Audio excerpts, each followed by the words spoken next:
After you've got an order, now what? How do you send it to your customers? Which shipping courier do you use? You want to send it in nice packaging, but it's too expensive. What if I told you you can make custom packaging without spending thousands of dollars? There's so much to figure out when you're growing and starting a business. For the longest time, I thought custom packaging would be so expensive, and after countless hours of research and trial and error, I found some different ways to make custom packaging simple but effective to make an impactful unboxing experience. Let me save you hours of research. I've broken this video into two main sections. We will look at shipping and how you can find the best shipping courier and the best rates for the country you're in, and packaging and branding and how you can apply branding to your packaging that saves you time and money. Save this video because you will want to refer back to this later. Share this with someone who wants to level up their packaging or just starting out and want to save some time and money. What I've learned is you can start simple and then upgrade as you grow. Today I'll show you some things I wish I knew before I started and how packaging plays a role in your brand. I spent so much time looking at great packaging, from things as simple as a thank you card, different types of packaging, and how it adds to your whole brand experience. When I first started, I didn't know how to ship my products, and it all sounded really complicated. There are so many things to consider. Which is the cheapest? How can I get the best rate? Which delivery options are better? Which one has better tracking? And what type of packaging do I use? One mistake I've made in previous businesses is not checking the size and weight before buying my packaging. I've bought packaging that was the wrong size for my products, and then I was left with a lot of different size packaging that didn't really fit my products. So how do you know what to use? First, let's review the size and weight of your products. Does it fit in a small, medium, or large box? Or does it work in a satchel instead? This is so important so you understand the shipping costs, so you don't overspend on shipping. You might buy a bigger box to put your products in, but it might cost a little bit more to ship. So let's double check before you buy your packaging to avoid overspending. Now go grab your products and we will check the size and also weigh them with a small weigher. You might have multiple products with different sizes and weights, so it's very important to assess these up front. Create a master list of all your products and the most common products that people order to find your most common size. For example, my plushies come in many different sizes. My most common would be these penguins or these whales, some bows. The size that currently works for me is a small box of this size. In this box I can fit up to 1 to 2 plushies, and then I can also fit up to 6 small plushies depending on the size, which is really great. So I can use this size for various orders. So occasionally I have medium to large plushies, which I don't have a specific box for yet. When there is an order, I sometimes just reuse boxes that I have received from other parcels to save on costs until I get more frequent orders for larger plushies.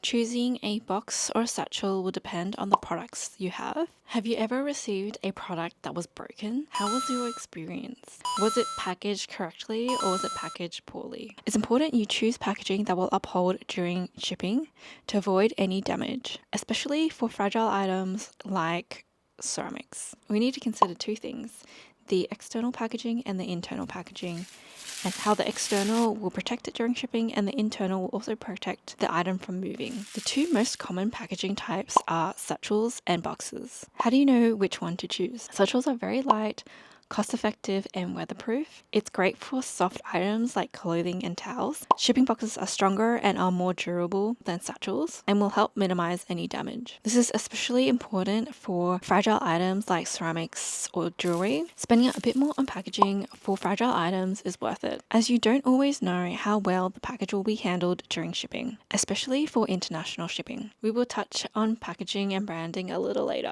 Avoid mistakes when sending parcels by ensuring the size and the weight is accurate, so you aren't overpaying for postage. What size box or satchel will your products fit in? A small, medium, or large? Also check how much your product weighs and how much it weighs with your packaging as well. Something to also consider is the cubic and volume size of your box. Most shipping couriers will charge whichever is greater.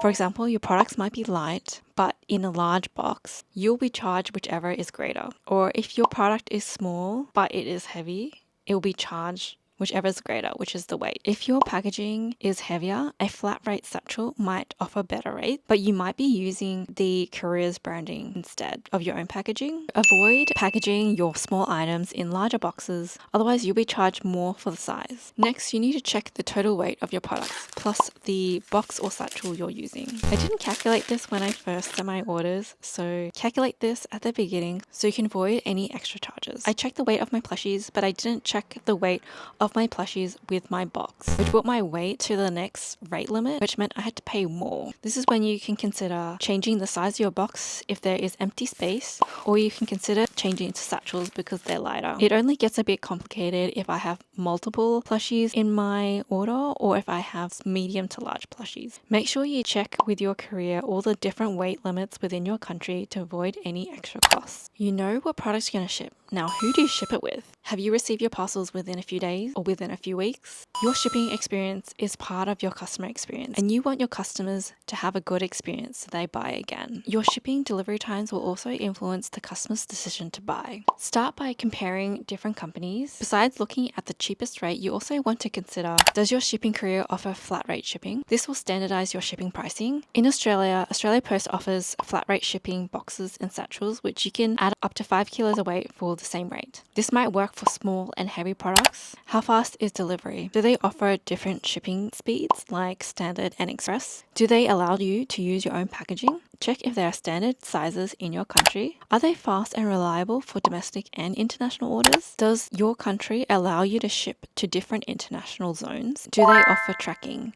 Most people expect to receive tracking these days, and it's so important to make sure that you know the customer has received your order. Compare different companies and use the different shipping calculators and compare rates. This will give you an estimate idea of what shipping costs are involved for the size and weight of your parcels. You need to consider all these factors when shipping your product. You don't always just want the cheapest option. Sometimes the cheapest option might be a terrible delivery experience in terms of delivery times, and they might not be as fast and reliable as other shipping couriers. You can offer different rates to customers and just be really clear and upfront with the different shipping options, and they can select their preferences. It might be standard, express, or maybe the cheapest option, which will be the longest time. You can leave it up to the customers. If you do provide these options, just make it really clear to the customer the delivery times and rates. In Australia, there are a few courier companies that you can pick from, and the most common ones I've come across is Australia Post and Sendle. Their shipping rates vary, and the speeds and the reliability they offer are also different. Both of them offer quite competitive rates depending on where you're shipping. If you're based in other countries, key ones to look for are USPS, UPS, Canada Post, UK Royal Mail, FedEx, and I think there's a few more depending on where you're located. Start with looking at those different shipping calculators to compare all the shipping rates for the size and the weight of your products. You've now got a rough idea of how much it will cost you to ship your products.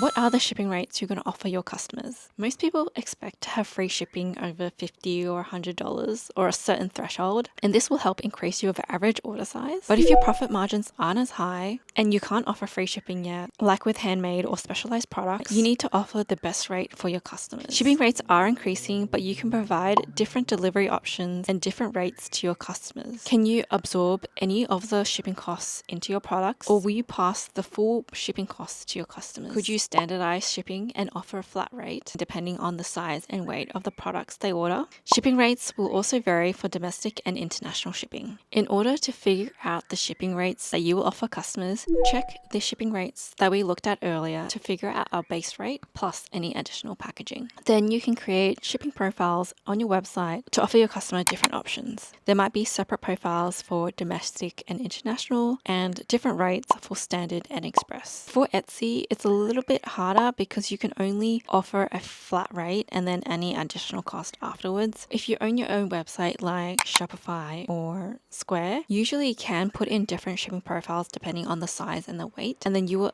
add in also the shipping weight of your products when you're listing them, so when they're added in the cart it will be calculated automatically. Once you've picked your preferred courier and figured out your shipping costs, a general formula is packaging costs plus shipping costs and any handling costs involved. After you've picked your shipping courier, it's a good idea to open up an account with them. Most shipping couriers offer a business account with business rates, and usually it's cheaper. They usually offer better shipping rates. The more you send, the more you save. Or even just a standard account would be great, so you can pay and create your orders online. After you've created your account, you want to log in and add the parcel size, weight, and address. The reason this is important is because the shipping address will also determine the shipping rate. I have set up accounts with both Australia Post and Sendle, and they're both free to set up. So I can print my labels at home before going into the post office. It saves me time when I drop off my parcels, and it also gives me a tracking number so I can send it to my customers. If you don't have a printer, you can just start with handwriting the addresses on your parcels. If you don't have a printer, some postal services in different countries now offer a QR code, which means you can pay for your shipping and labels online and then show them a QR code once you go into the store, and they will print the label for you. If you're in the US, I've heard USPS and UPS offer their customers free labels, and it'll be worth double checking. I have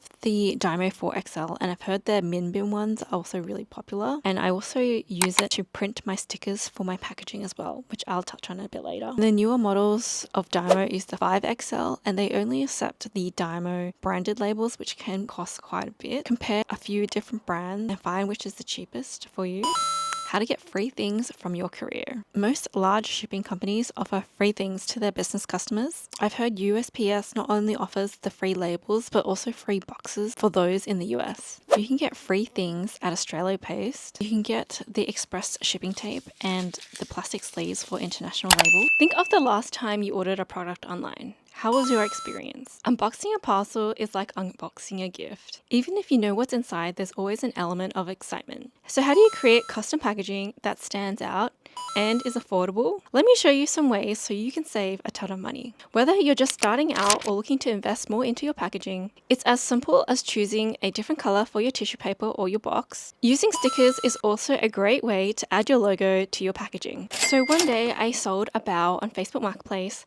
I packaged it in a mesh bag with my thank you card, and little did I know that would turn into a custom order. I didn't know it was a gift, and a week later, the person who received the bowl messaged me on Instagram saying that they loved my work and they wanted to order a custom pickle. The reason I'm telling you this is because packaging is so important. It's even as simple as putting a thank you card with your logo attached to your product. Therefore, if you add your socials and your contact details, it can lead you to more opportunities. You won't know who might be interested in your work if you don't put your name out there. You don't need over-the-top packaging. It can just be simple, and you can upgrade as your business grows. When I first started, I had minimal amounts of packaging, so I just started with reusing packaging that I got from other orders. A simple way to add your logo to your box or satchel is using stickers. It's relatively cheap, and I'd recommend getting a thermal printer as it doubles as your label printer and a sticker printer. I've used my thermal printer for labels and different types of stickers. You can even get creative and use it for product description and product labels. It's a great way to add personality to your brand. You can use stickers in multiple places on your packaging, such as boxes, envelopes, or tags. I've placed my logo on my box in 2 to 3 places. I like to add a small logo on the top. You can get creative by adding in playful copy or adding in instructions to your products. There's different ways you can print your logo using your thermal printer. You can use round sticker paper, or you can just use the label printer. I just paste my logo 3 times and I cut little strips that I can add onto my packaging. If printing stickers is out of your budget, there are a few other ways to add your logo to make your packaging look customized and branded. Stamps are also great to add your branding and your logo to your packaging. You can add a stamp on boxes, tissue paper, cards, envelopes, and anything else you can think of. You can also be really playful with the color that you use. I made these stamps for another business, and you can pretty much use this anywhere. You can add it on your box, add it to your thank you cards, or even labels. It saves you so much money rather than getting your logo printed on custom boxes. You can also be playful and change the type of ink that you use. Stamps can be used on tissue paper and adds a personal touch. It is quite expensive to get custom printed tissue paper. It's only cheaper if you buy in bulk, and you may not need that much at the beginning. Just get some plain tissue paper and stamp your logo in different places to make custom tissue paper. It will be a little time consuming, but once your business grows and you're ready to invest. But at the beginning, it's fine to just start off like this. You may hate hate having your logo printed onto custom tissue paper, so this is a good way to experiment to see what you like and what you may need in the future. You could even hand draw your logo if it's quite simple,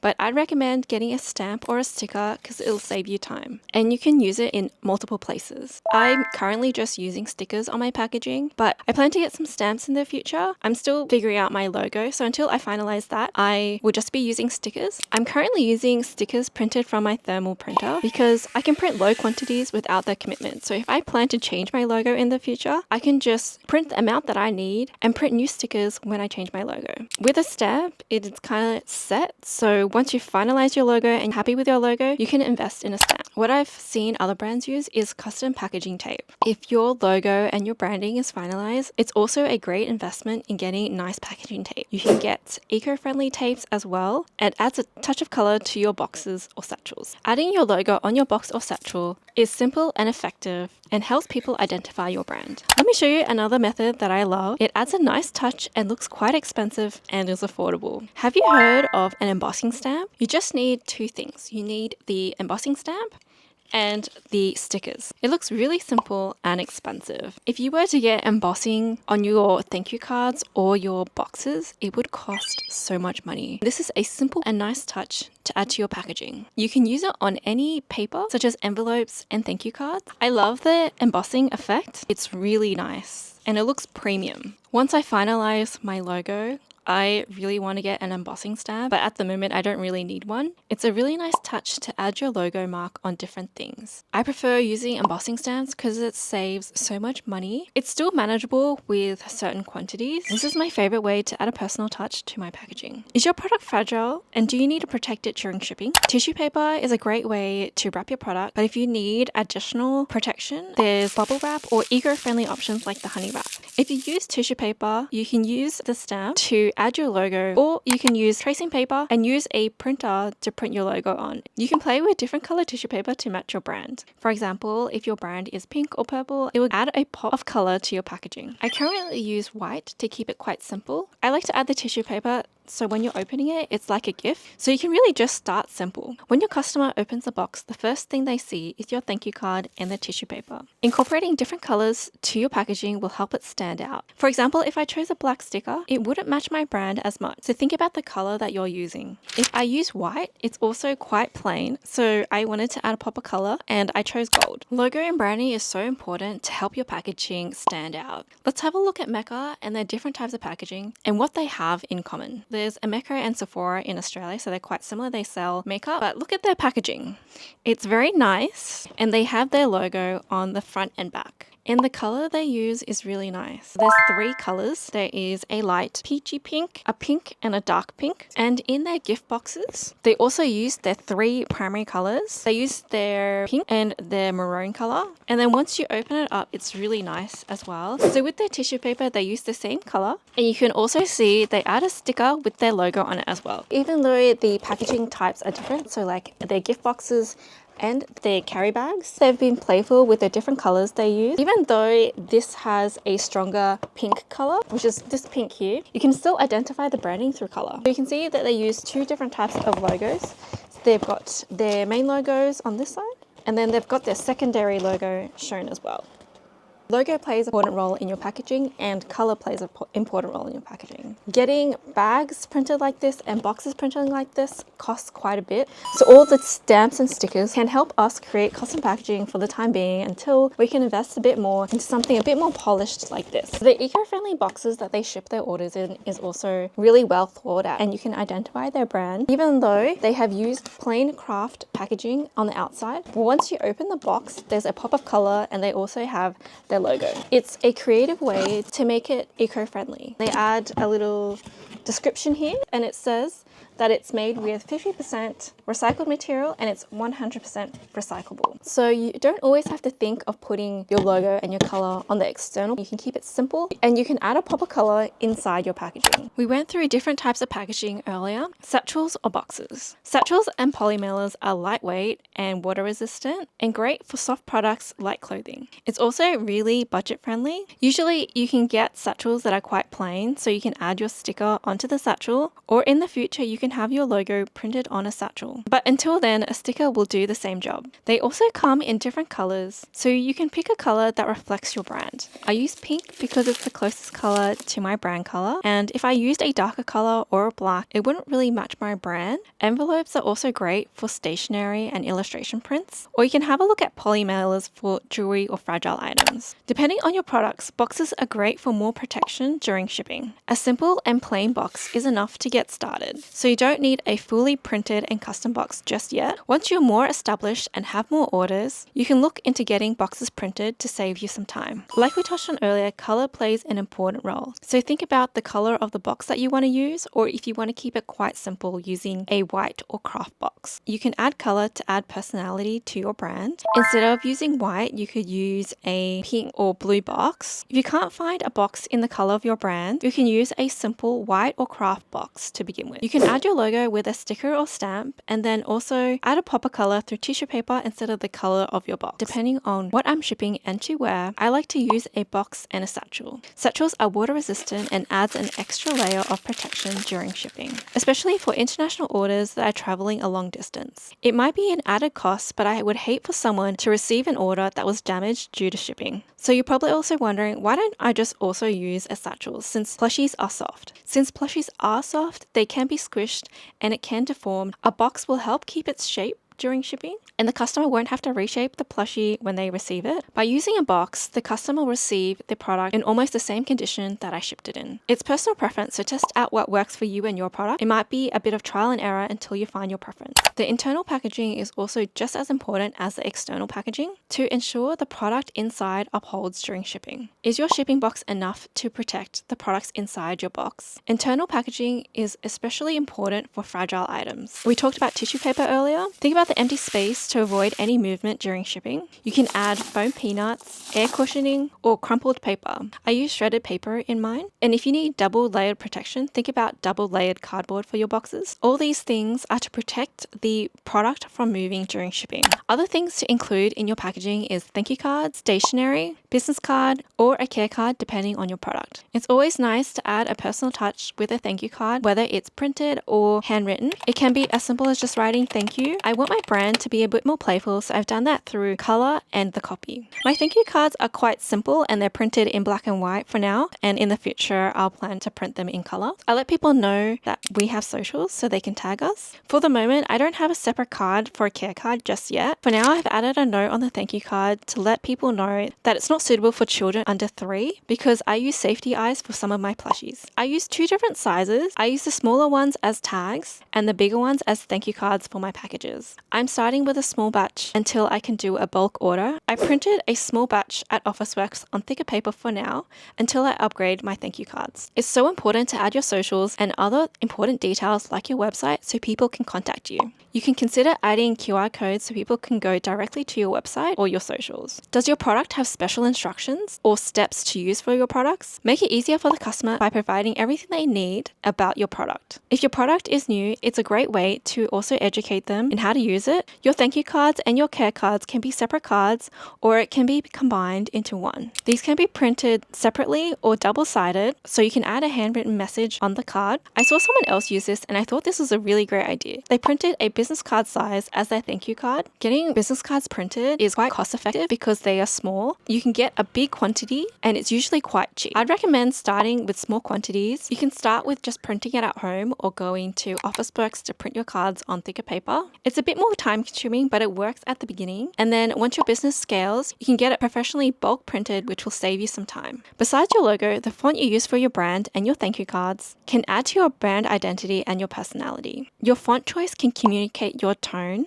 mood, and personality. Your primary font should reflect your brand personality, and your secondary font you can use for body text. Where do you find good fonts? There are some places you can look at that are free and paid. There is a wide variety at DaFont and Google Fonts, which are free, or some paid options are Creative Fabrica or Envato. If you have a Canva Pro account, there will also be some premium fonts that you can use. Even at markets, add a personal touch to your bag. You don't need a custom bag at the beginning. You can add your sticker or your stamp on the bags. Branded bags can double as a gift bag, or you can offer gift wrapping with your tissue paper. Having a business card at the markets is also really important. It may lead to other orders in the future if they weren't ready to purchase on the day. It'll help with brand awareness, and you can add a touch of personality to your brand with the font and the colors you use. But isn't print dead and people want to be eco-friendly and paperless? Depending on your business and your branding, you can add a sign with your QR code and test which is more effective for you, either having a printed business card or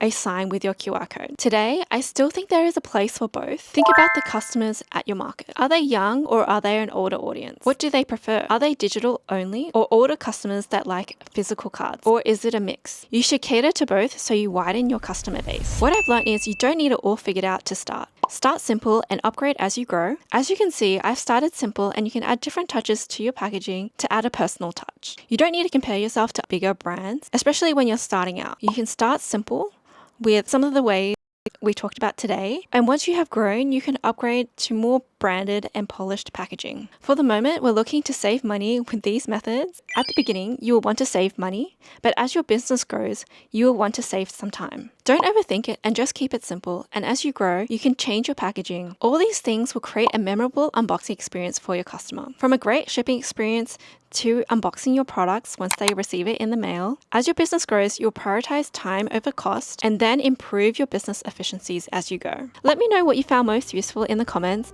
and which one you'll be trying out for your business. I hope this has helped you figure out your shipping and packaging for your business. If you need some help with your business, watch my guide and tips on how to start your business.